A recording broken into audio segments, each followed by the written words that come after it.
여러분은 어떤 기름을 많이 쓰십니까? 요즘에는 뭐 콩기름, 옥수수 기름, 들기름, 참기름뿐만 아니라 포도씨유, 해바라기 씨유, 이름도 듣지 못한 뭐 까놀라유, 또 올리브유, 아보카도유, 다양한 기름이 있죠. 연구에 의하면 기름들은 우리 몸에 이롭다고 합니다. 많이 먹어서 우리가 과체중이 되는 것이 문제지, 그 기름 자체에는요, 올레이산이라는 성분도 있고 리놀레산이라는 그 불포화 지방산이 많은데, 이것은 세포막을 형성하는 그 기본 물질이 될 뿐만 아니라 우리 가운데 심혈관 계통을 건강하게 만드는 그런 효과들이 있다고 합니다. 우리 삶 가운데 이렇게 기름이 꼭 필요하듯이 성경에도 기름에 대한 스토리가 창세기부터 기록되어 있습니다. 창세기 4장에 보면 아벨이 하나님께 예물을 갖다 바칠 때에 그 양과 함께 기름을 주님께 드렸다라고 기록되어 있습니다. 이스라엘 백성들 가운데에 꼭 필요한 것이 기름인데, 삶 속에서만 아니라 이스라엘은 예배 공동체이기 때문에 예배 가운데에 이 기름이 정말 중요했다는 것입니다. 왜냐하면 예배는 예배를 드리는 귀한 성전이 필요한 것이고요, 예배 가운데 필요한 것이 바로 제물이죠. 이 성전과 제물은 예배의 근간이 되는데, 이 성전의 성물들을 거룩하게 하는 것이 바로 기름이었고, 또 제물 가운데의 제물을 태워서 하나님께 올려드릴 때에 이 기름은 너무 중요했던 것입니다. 그래서 제사를 통하여 태워지는 기름에 대한 설명이 자세히 나오는데, 창세기 3장과 4장에 보면 계속 반복되는 내용이 있어요. 그것은 바로 뭐냐면, 기름을 태울 때의 기름이 하나님께 향기로운 냄새니라 라는 말씀이 계속 반복되어 있어요. 또 동물의 안에 보면 기름기, 지방이 많이 있죠. 이 기름기를 가리켜서 헬레브라고 하는데, 이 헬레브, 이 기름을 태움을 통하여 나는 연기, 그 연기를 주님께서는 향기로운 냄새다라고 표현하고 있는 것입니다. 하나님께서 받으시는 향기로운 냄새다라는 것은 우리가 가지고 있는 향수와 같은 냄새가 아닌 것입니다. 향수라는 것은 어디서 뽑아온 물질이지만, 주님께서 기뻐 받으시는 이 향기는 어떤 동물, 생명을 가진 동물이 불에 타서 태워지고 사라지고 없어지는 상황 가운데서 나오는 연기, 향기라는 것입니다. 이 제물이 사라짐을 통하여 하나님의 영광이 나타나는데요, 에베소서 5장 2절 말씀에 보면 이렇게 기록되어 있어요. 그리스도께서 너희를 사랑하신 것 같이 너희도 사랑 가운데 행하라. 그는 우리를 위하여 자신을 버리사 향기로운 제물과 희생 제물로 하나님께 드리셨느니라. 그러니까 이 기름이라는 것을 영적으로 해석할 때 주님의 십자가를 묵상할 수 있다는 것입니다. 주님께서 매를 맞으셔서 살덩어리가 떨어져 나감을 통하여, 피를 흘림을 통하여 몸에서 모든 기운이 사라짐을 통하여 주님은 향기로운 제물로 하나님께 연락되신 것이죠. 그래서 주님께서도 우리를 가리켜서 빛과 소금이다. 어디를 가리켜요? 세상의 빛과 소금이다. 빛과 소금의 특징은요, 빛은 무엇인가 타야 됩니다. 요즘처럼 LED 조명을 생각하시면 안 됩니다. 예전에는 빛을 내기 위해서는 초가 타야 되고, 나무가 타야 되고, 헝겊이 타야 되고, 풀이 타야 되고, 뭔가 사라짐을 통하여 나타나는 것이 빛이에요. 그러니까 주님께서 받으시기에 합당한 향기는 바로 기름이 다 들어갈 때에, 기름이 사라질 때에, 제물이 숨통이 점점 끊어지고 소멸되고 사라짐을 통하여 나타나는 것 아니겠습니까?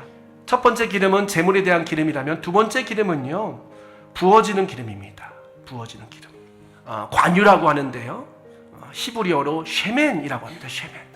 이 쉐멘이라는 것은 동물성 기름이 아니라 식물성 기름인 거예요. 더 정확히 말하면 감람나무 기름입니다. 감람나무, 올리브유예요. 올리브유.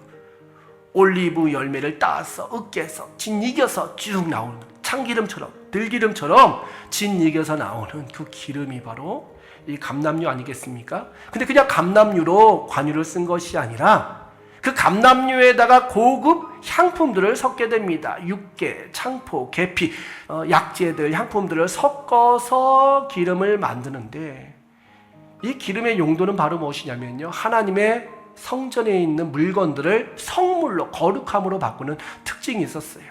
출애굽기 30장과 35장 말씀에 보면 주님께서는 모세를 가리켜서 이렇게 말씀하세요. 모세야, 너 가서 기름을 가져다가 내가 내게 알려준 방법대로 거룩한 관유를 만들어라.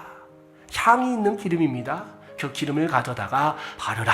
어디다 바를까요? 하나님의 성전에 있는 물건들, 오늘날 따져볼까요? 한번 뭐 피아노, 저 드럼, 강대상, 여러분이 앉아 계시는 의자, 이 모든 것을 다 발라야 되는 거예요. 성전에 보면 지성소 안에 법궤가 있고, 또 성소 안에 촛대와 떡상과 향단이 있고, 그 앞에 물두멍이 있고 번제단이 있고, 다 모든 것 가운데 기름을 바르라는 거예요. 발라라. 그러니까 바르라 하니까 우리는 붓을 가져다가 쓱쓱쓱 칠할 줄 알죠. 원어적으로 이 쉐면이라는 것은 그런 뜻이 아니라 붓다라는 뜻입니다. 붓다. 붓으로 바르는 것이 아니라 가장 높은 곳에 들이붓는 것, 그것이 바로 두 번째 기름, 이 쉐면이라는 뜻입니다. 모든 물건, 방금 전까지는 평범한 물건입니다. 누구나 만질 수 있었고 누구나 편하게 대할 수 있는 물건이 기름 부음을 받는 순간 하나님의 거룩한 성물이 되기 때문에 만지는 순간 죽을 수도 있고요, 함부로 옮겨서도 안 되는 것입니다. 반드시 주님께서 명령하신 대로 다뤄야 되는 그런 물건이 되는 거예요. 하나님의 소유가 되는 것이에요. 가장 클라이막스가 어디에 나오냐면 이 기름 부음이 바로 레위기 8장에 나옵니다. 바로 아론과 그의 아들들에게 이제 이 기름을 붓는 거예요.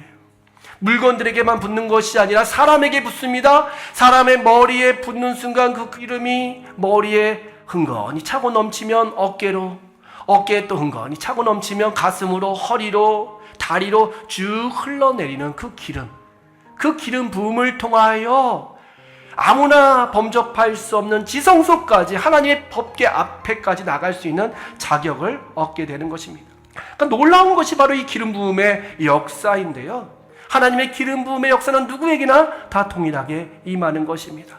법궤만 발라지는 것이 아니라, 속죄소에만 발라지는 것이 아니라 물두멍에도 발라지고 번제단에도 발라지고, 하나님이 사용하시는 모든 불집게, 그런 어떤 막대기, 모든 사용하는 것들에 다 기름 부음의 역사가 나타나는 것이죠. 그러니까 하나님 보실 때 좋고 아름다운 것은 바로 뭐냐? 모든 사람이 다 똑같은 상황 가운데 있는 것을 원하시는 것이 아니라 다 다릅니다. 어떤 사람은 5달란트, 어떤 사람은 2달란트, 1달란트. 모든 상황, 형편이 달라요. 그런데도 불구하고 교회 공동체가 사랑으로 하나가 되고, 많은 자는 나누고 부족한 자는 공급을 받고, 이러한 하나님의 공동체를 하나님은 헐몬에 있을 아론의 기름 부음의 역사로 오늘 우리에게 설명해 주고 계신 것입니다. 그러니까 내가 사모할 것들이 무엇인지 한번 점검하는 한 주간이 되었으면 좋겠어요. 우리 가족 가운데 하나님, 우리 가족은요, 물질은 풍부하지만 서로 정이 없어요. 서로 신앙이 너무 달라요. 하나님, 우리 가족 가운데에, 우리의 형제들 가운데는 이런 부분이 부족해요. 많은 부분들이 있을 것입니다.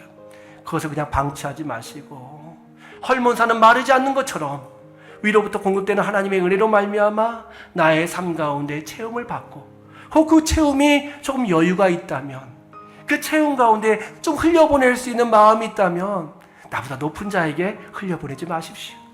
우리 교회 가운데, 우리 이웃들 가운데에 정말 힘들고 어려운 사람들, 정말 소중하다고 생각하는 분들에게 그 사랑을 흘려보내서 하나님이 기뻐하시는 거룩한 보배로운 기름이 여러분 삶 가운데 가득 넘치시기를 주님의 이름으로 축복합니다.